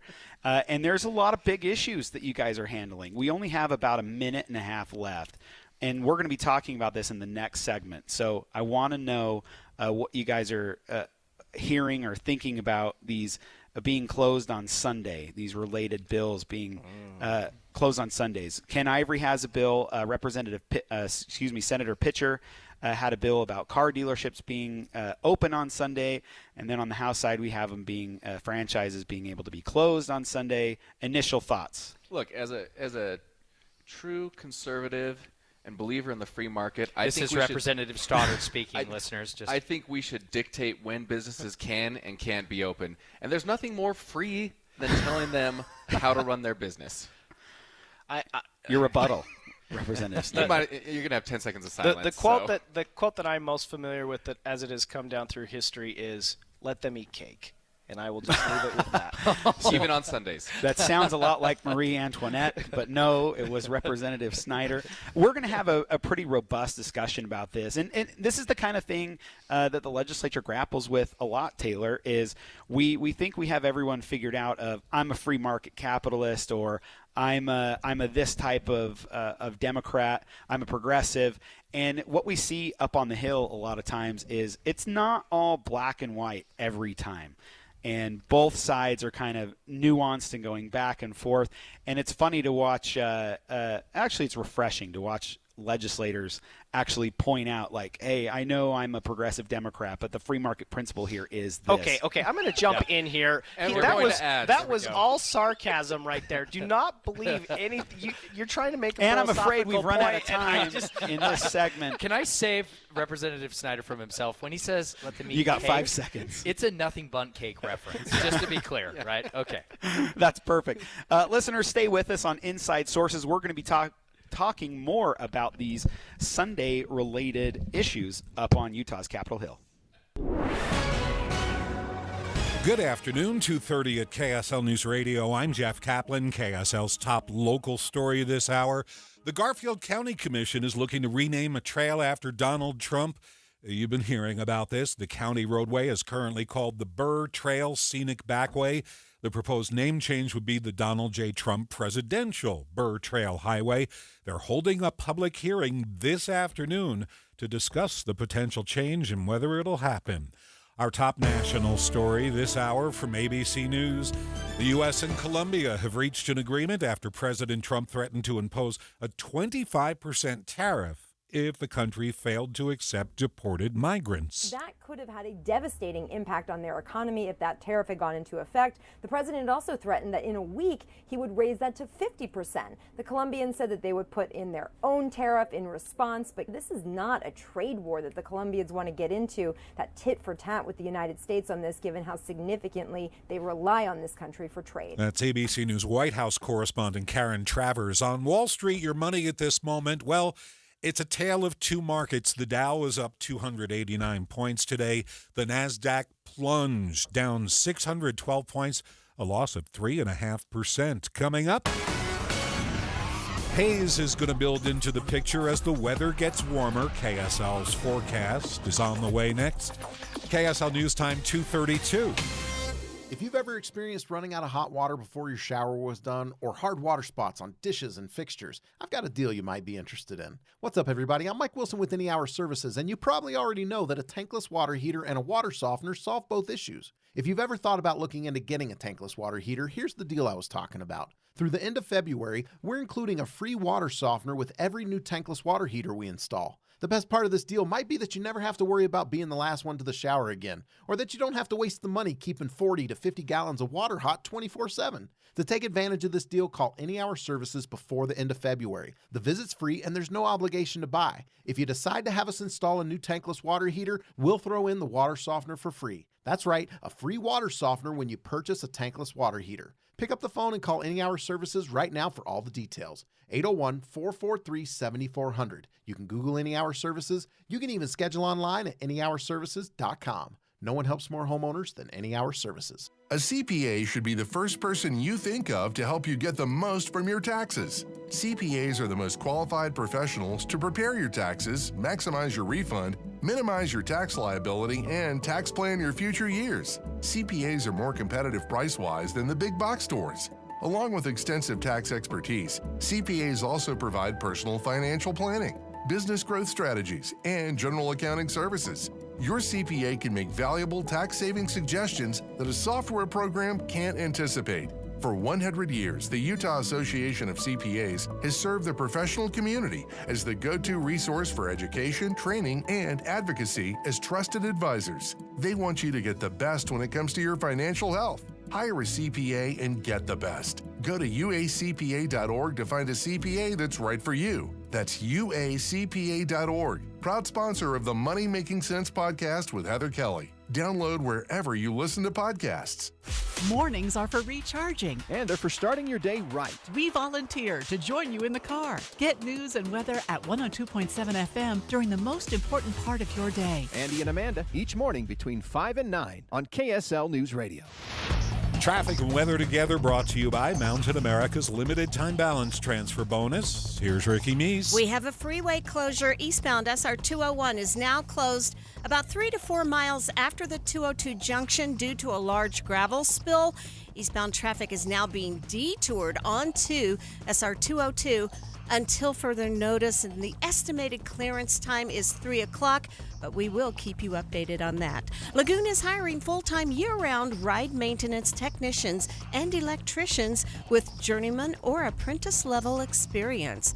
Apply online at lagoonpark.com/jobs. Must be 18 years of age or older to apply. Ricky Meese in the KSL Traffic Center. KSL weather, the haze builds in over the next few days. It looks like we'll see real inversion by Wednesday and Thursday. 37 this afternoon, 39 degrees for tomorrow, and right now 36. I'm Jeff Caplan from the KSL Common Spirit Studios. Listen online at kslnewsradio.com. This is Utah's news, traffic, and weather station. Inside Sources. Inside Sources. A new presidency, new state leaders, and a new legislative session. Utah's top political experts discuss the day's biggest stories. Only on KSL News Radio. Eye on the Hill 2025. Special coverage on Inside Sources. The Utah legislature is beginning its second week of the 2025 general session. This is Taylor Morgan. I'm here with Adam Gardner, and we are broadcasting live today, a very special edition of Inside Sources coming to you from room 170 in the state capitol, just below the rotunda. Adam, we have swag, we have treats, we have golf tees, we have pens, anything and everything we could do to persuade lawmakers to stop by and talk about some issues. Adam, anything under the gift limit. Adam, you yourself served a term in the State House of Representatives as a lawmaker, so you have some unique insight, I think, to this time of year and what it's like. And you now work as a lobbyist and a consultant. You're up here every day, all day, as am I. Adam, what personally for you, before we get into this topic that we're going to discuss this segment, I want to just ask you, how are you doing? How are you holding up? What are you tracking this session? It's crazy. I'm tracking about 240 bills so far, which is a lot. That is a lot. On behalf of cities, healthcare organizations, transit, just anything you can think of. We're tracking. And the hardest part about tracking a bill is something will look totally innocuous. You'll be reading the headline and the long summary, and you're like, this doesn't affect us, any of my clients at all, and you move on to the next one. Yeah. And then, lo and behold, your client or another group's or something else gets put in that bill that's like blows the whole thing up and literally can ruin your client's business if something happens. And so that's the hardest part, especially about the early stages of the legislature. The second part is, for the first 3 weeks, the legislature mostly just does appropriations are a big part of it. So they meet every morning, appropriations committees, and they go over the base budget for all the different executive branches, for the base budget of the entire state, to make sure that our government doesn't shut down like they do on the federal level. That won't happen here. We actually balance our budget every year. It's a really cool thing that actually happens. And then they go through all of the new requests that are coming. So you imagine a committee will have sometimes $300 million in new requests, new spending, new money. And so they have to those committees have to get together and say, we only have this much new money to spend. And so they have to prioritize everything. And so that process is happening right now.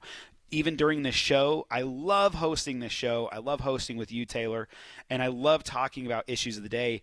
But I had a meeting right in the middle of the show, and you just have to run upstairs and go to your meeting and then come back down. And so it's just really frantic. Nothing is scheduled. Can you meet next week? No, everything is. Do you have 4 minutes in an hour? Yeah, and it's happening in real time. One of the things I hear so often from my neighbors, from voters and listeners, you may feel this way at times. People feel like this process is intentionally, quick, or that the legislature is rushing through things up here in a way to intentionally exclude or limit the public's participation in it or awareness of it.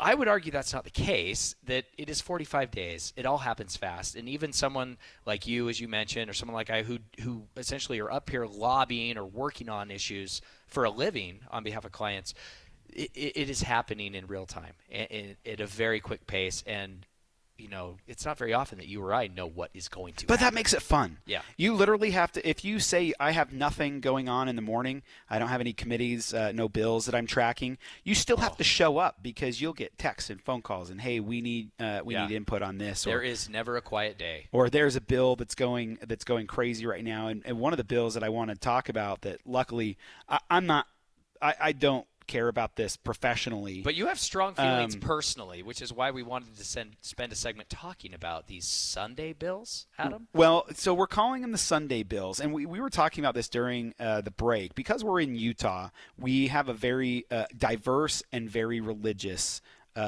population, more so than any other state, and that's all the numbers prove that. And because of that, we get into some interesting areas. But I feel like the South kind of has these same issues, Sure. being closed on Sunday, these types of bills. We've seen some fights in the courts, litigation over, for example, airports requiring restaurants in order to have a concession to operate in a publicly funded airport, for example. Chick-fil-A is a business I can recall. They are closed on Sundays. It's a kind of part of their brand. There was litigation over whether or not they should be allowed to have a restaurant, and I believe it was the new terminal in Atlanta, is my understanding. And they were excluded and then sued and then were allowed in. So this is not something unique to Utah, but Adam, we don't have bill language or bill titles yet, but we have heard conversations, descriptions of 2 Sunday-related bills. One of these bills, forthcoming, to be sponsored by Representative Ken Ivory. This bill, the way I understand it, is it would prohibit franchises from requiring new franchisees to be open on Sundays. Is that right? Yeah, that seems to be right, and this is important because you hit the nail right on the head. This is dealing with new franchisees. So if I already have a franchise, if I own 10 McDonald's or Arby's in the state, then this bill doesn't really affect me. My agreement is still a valid contract. But if I am going to have a new franchise and I don't want to be open on Sundays, this allows me as the operator to actually exclude myself from working on Sunday. And so when I saw this pop up on social media, I saw the great articles that we had on KSL and Deseret News and other things. And I saw this pop up all over the place. And it was very clear that people had not read the article as they were commenting on it, saying it was mandating that businesses close on Sundays. That is not what is happening here. Got it. And so Ken Ivory is trying to we talked about this in the last segment with our 2 lawmaker friends, because everything is not cut and dry all the time. It is arguments change, and I'm very religious and I'm very free market, and sometimes maybe those don't match up. Well, let's talk about that because we, of course, had in the last segment Representative Andrew Stoddard, a member of the minority Democratic Party here in the Utah House. I think he was being sarcastic, Adam. I think it's fair. Because I agreed with the words coming out of his mouth, I didn't interpret it that way. But he made a good argument, I thought, about the free market and about allowing businesses to make decisions and not restricting their behavior in this way.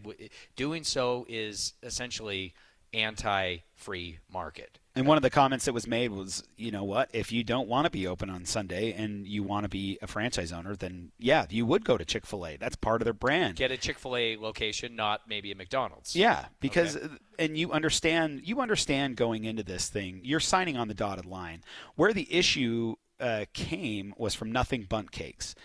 Traditionally, and that's why Rep. Snyder made the joke. Let them eat cake. Okay. So we're explaining a little bit behind his joke here. Trying to maybe save him. he needs saving. Yes. And the reason is Nothing Bundt Cakes had it in their agreement that they were not required to be open on Sundays, and so most operators took advantage of that. And then they said, we now have data that shows that we need to be open to be more profitable, so you have to be open on Sundays. And that's where the rub came in. And so if you read the articles on KSL.com about this topic, you're going to see why this was an issue. And it sounds like a few operators from all over the valley, all over the Wasatch Front, contacted Representative Ivory to make this happen. Okay, give me a good reason in support of Representative Ivory's legislation on this. Why would this be a good thing? He's not forcing anything into contracts. Okay.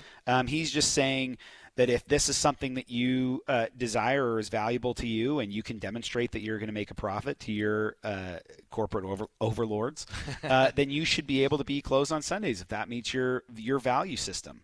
And you know what? I get the argument for that. What we're going to find out is how much that coincides a little too much with the free market and allowing companies to do whatever they want. Yeah, well, certainly an interesting one to keep our eyes on and watch these quote-unquote Sunday bills.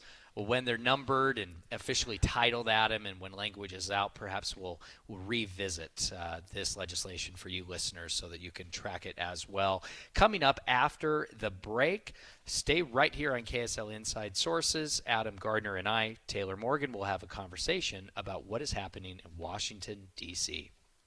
Are you in search of a fulfilling career where you can work on a team that provides you room to grow, learn, and thrive every day? Focus Engineering and Surveying is looking for individuals to join their team who take pride in the customer service they provide and have a passion for their clients to be successful. No experience in engineering, CAD design, or surveying? No problem. Focus will train those who fit their team culture for rewarding careers in surveying and CAD design. If you can align with the core ideology and the Focus team culture, if you're internally driven, team-oriented, client-focused, and love personal development and growth, Focus Engineering and Surveying is the place for you. Enjoy a positive work environment and paid internship opportunities, plus fantastic benefits like great health care with 80% employer-paid premium and HSA matched up to $200 per month, 401k, vacation, even annual performance bonuses. Start your journey towards your new and fulfilling career. Apply now at FocusUtah.com. That's FocusUtah.com. You wouldn't know it, but most financial advisors are put in a box. I'm Jeff Jr. from Trajan Wealth, and I want to provide you a little insight about financial advisors. Most financial advisors have to sell what their company requires them to sell, and many advisors have to only adhere to what's called a suitability standard. A suitability standard is a limited standard of care, not requiring what's sold to be best, just suitable. Advisors with this loose standard often have limited investment and product selection. Trajan Wealth is held to a fiduciary standard, which is the highest standard of care in the advisory business. And that's just one of the many reasons we have billions of dollars under our care and attract clients from other advisors. Raise your standards today and call Trajan Wealth. Call 801-899-7600. That's 801-899-7600. Advisory services offered through Trajan Wealth, LLC, an SEC-registered investment advisor. Getting help with plumbing repairs is easier than you think. All you have to do is call Any Hour Services or schedule an appointment at anyhourservices.com. No one helps more homeowners than Any Hour Services.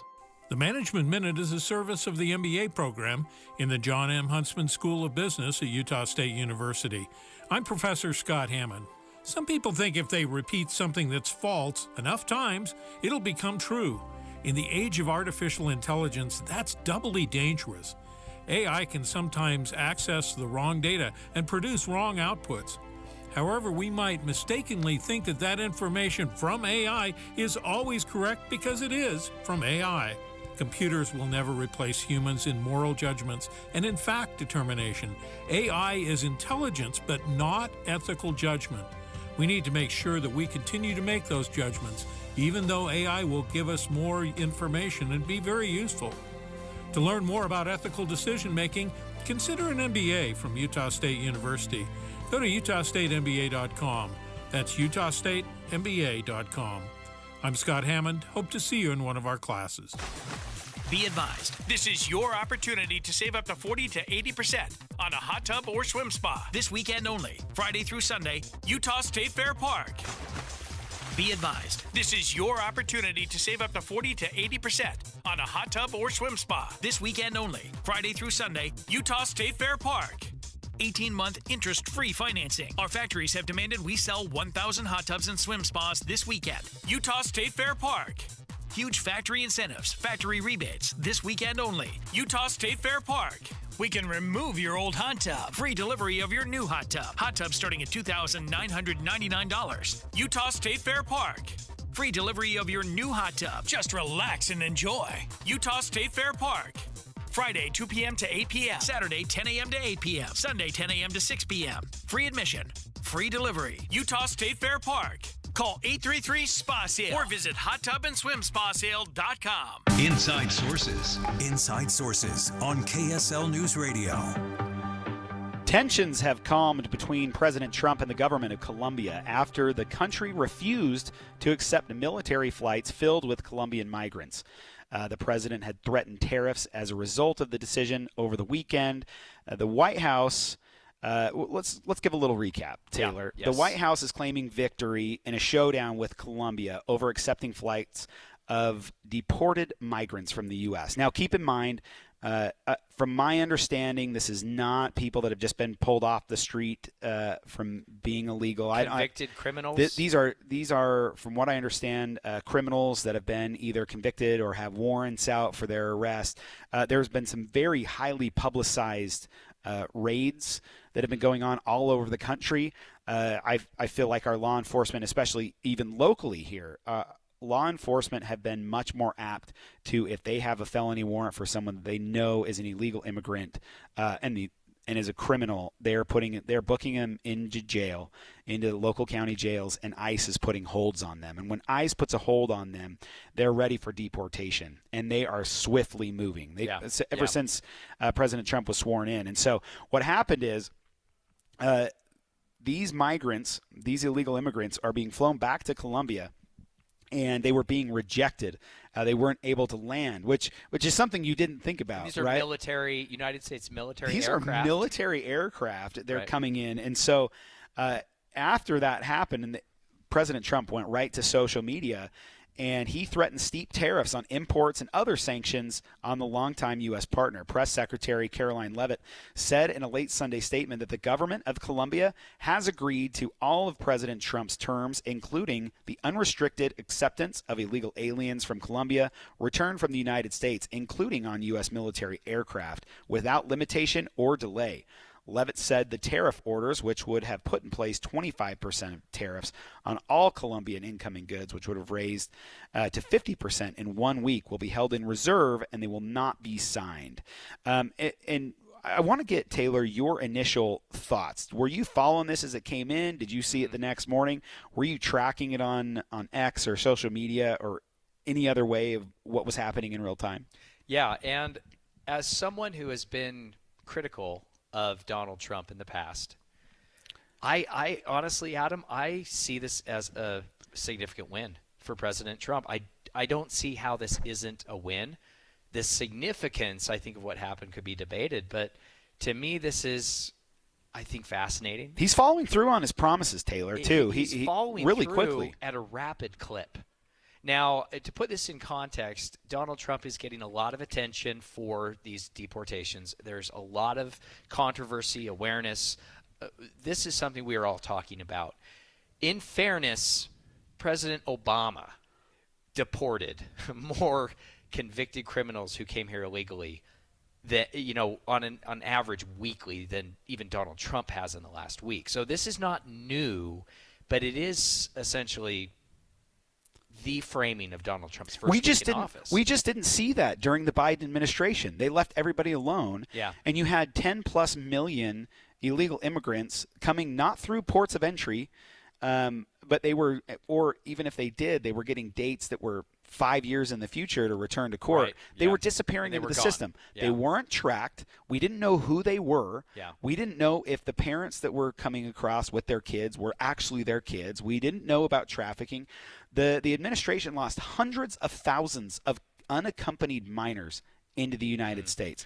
If Yeah. you're telling me that's not a breeding ground for trafficking, I'm sorry, I can't get on board with that. Yeah. And so I got to ask you this, Taylor. One thing that's interesting is right when Donald Trump took office, he said, I'm going to hit Canada with tariffs. I'm going to hit Mexico with tariffs. You I'm get going a to hit tariff. everybody. You get a tariff. The Oprah Winfrey tariff giveaway is just, it was hitting everyone. And I have a hard time with this because on Colombia, he says, we're going to hit a 25% tariff on you right now. We're going to hit 50% next time. What do you do if you've already put tariffs on everybody when someone gets out of line? If they have a 100% tariff, do you raise it to 200? I mean, at what point do you distinguish between your friends and your enemies? Well, first, I do think this is a big win for President Trump. And what I see optimism here, Adam, I really do, when it comes to international affairs and our relationships with our partners. Colombia is an ally and a partner in the region. And the fact that Colombia had initially refused to allow U.S. military aircraft to land, to me, that is a problem. That indicates a significant erosion of American power in the world and credibility. And I'm excited by this development with Colombia and what it could mean for our relationships internationally across the globe. I do believe it's important that countries respect America and they see America not only as a light on the hill and a moral authority, but as a military and economic power. I think we have lost a lot of that influence over the years, and I'm excited that it may be coming back even in this way. Now, you ask, what happens with tariffs and more tariffs? I think there is always a threat of tariffs. I think Donald Trump has made that clear.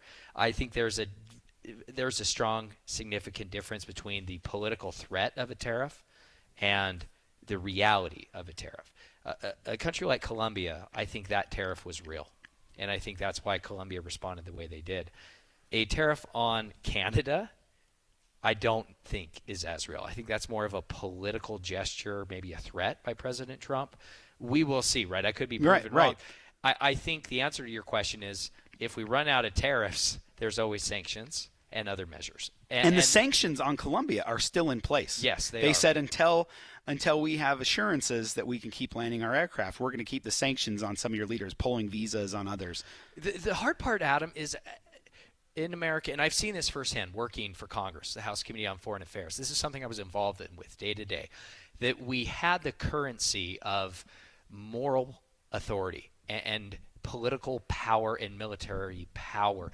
But in my experience, at least when I was working in D.C. for the House Committee on Foreign Affairs, traveling to foreign countries, negotiating, working on these things, no one took our threats seriously, Adam.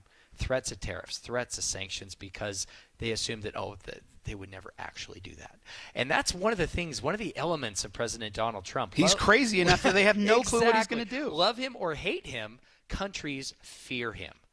That can be bad, but it can also be very good. And I'm also thinking if you're the president of Colombia or any other country that's dealing with these issues, it's going to see a lot of migrants being flown back to your country.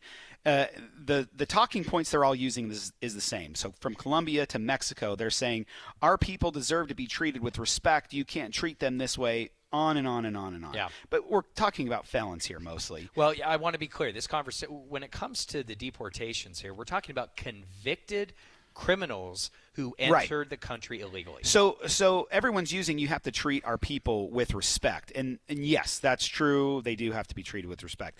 But if I'm the president of Colombia, all I'm seeing is multiple U.S. military aircraft bringing a bunch of felons back into my country that I got rid of. Well, and now they're back, you're and you gonna have have to- Venezuelan gangs. You have this is going to be a big issue. Countries are going to have to figure out how to respond to that. If you're the president of El Salvador, who's gone the other direction of most Latin American countries and built up their prison system and put people in jail for things finally, and so their gangs have fled to the United States. If these folks keep coming back, do they expand their prison? How do they fix this problem? So we are trying to solve our own problem, but we're also putting that problem back on these countries of origin. And I'm happy, Adam, that it is getting so much attention and that it is controversial in a sense that we're all talking about it, because I think what it is doing effectively is it is putting these migrants, these criminals or would-be criminals that are coming into the country illegally, I believe it is putting them on notice, letting them know that they're not welcome here, that if they are found and if they do commit crimes here, they will be deported. And as you pointed out, Donald Trump is taking action here. No more caravans coming up from South America. Right. Like they know that they have nowhere to go. Yes, and I think that's a good thing because we're seeing results. Adam, we know that Donald Trump came in, won the popular vote, won the Electoral College, first Republican to do so in 20 years, and he did so because the voters want to see progress. I think this is a big reason why. I think he was getting really frustrated. Great point, Taylor. Hey, listeners, thank you so much for listening to this special edition of Inside Sources, Eye on the Hill. Tomorrow, join Leah Murray and Rusty Cannon tomorrow as they discuss, as usual, the role of government. That's Inside Sources from 1 to 3 p.m. only on KSL News Radio. Next up, Jeff Caplan's Afternoon News.